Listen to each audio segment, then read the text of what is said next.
Because Muhammad was demon-possessed and also under the control of black magic, he went mad and produced some of the most crazy and irrational teachings ever known. Muhammad taught spitting to the left stops bad dreams. In Sahih Bukhari we read, narrated Abu Karta, the Prophet said, "A good dream that comes true is from Allah, and a bad dream is from Satan. So if any one of you sees a bad dream, he should seek refuge with Allah from Satan, and should spit on the left, for the bad dream will not harm him." Unquote. This is strange and superstitious. Muhammad taught quite a number of absurd things that no modern person could possibly hold to. For example, he taught that Adam was created 90 feet tall. We have no evidence for that, and although Muhammad doesn't say, I suppose it follows that Eve was also created 90 feet tall. Otherwise, that would have made for a very awkward relationship, to say the least. But so apparently, according to Muhammad, since the time of Adam and Eve, people have been decreasing in stature, so that we've been getting shorter and shorter. Even if it were the case that people have been getting shorter, it hasn't been from an original starting point of 90 feet, but something substantially lower than that.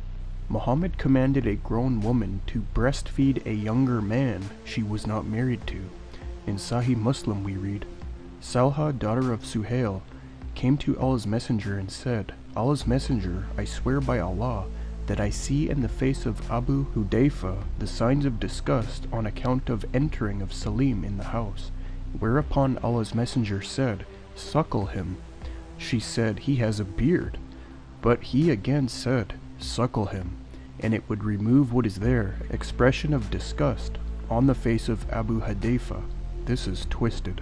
Moreover, Muhammad taught some adult breastfeeding is okay. In fact, Muhammad's wife Aisha claimed verses discussing this in the Quran got lost, thereby corrupting the Quran. Quote, Aisha reported that it had been revealed in the Holy Quran that 10 clear sucklings make the marriage unlawful.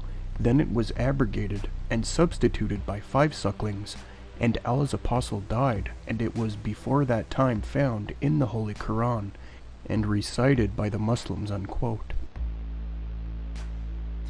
Muhammad taught that unbelievers eat in 7 intestines, whereas believers, which he meant Muslims by, eat in 2 intestines.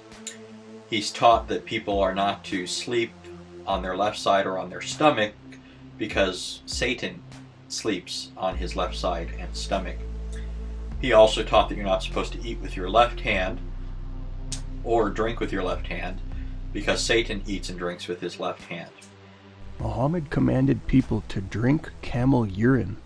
In Sahih Muslim we read, Anas b. Malik reported that some people of the tribe of Ukul, or Urena, came to Allah's messenger and they found the climate of Medina uncongenial. Allah's messenger commanded them to milk she-camels and commanded them to drink their urine and their milk. Unquote.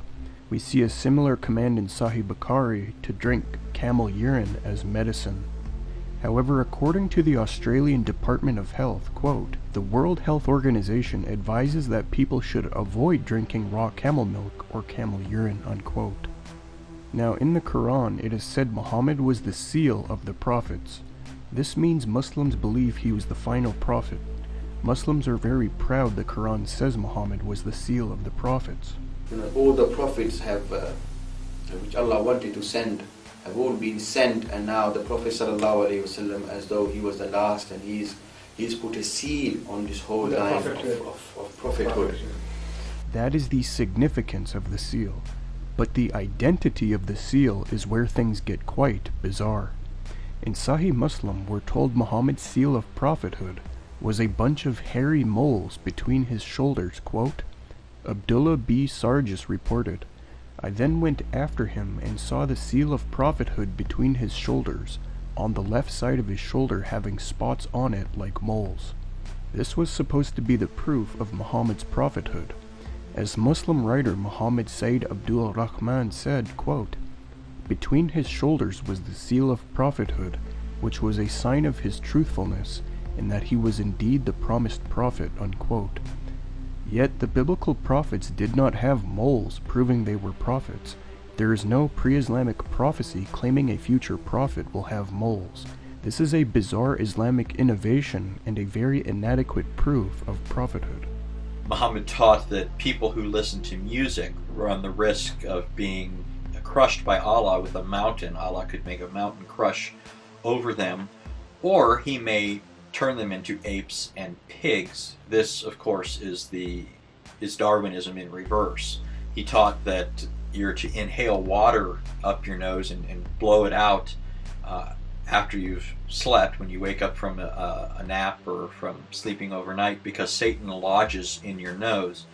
No doubt he's sleeping on his left side or on his stomach up there, but in order to get Satan out of there, you're supposed to exhale water violently from your nose.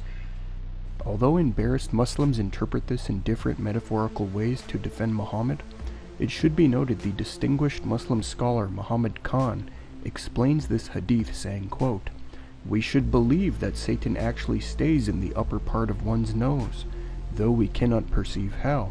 In another hadith in Sahih Bukhari we read, quote, narrated Abdullah, "It was mentioned before the Prophet that there was a man who slept the night till morning after sunrise. The Prophet said, 'He is a man in whose ears or ear Satan had urinated,'" unquote. Muhammad taught men in heaven will have eternal erections. In Sunan ibn Majah we read, quote, Abu Umama narrated, "The Messenger of God said, everyone that God admits into paradise will be married to 72 wives.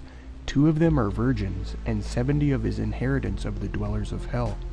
All of them will have a pleasant vagina, and he will have a sexual organ that does not bend down." This shows Islam is not from a holy God,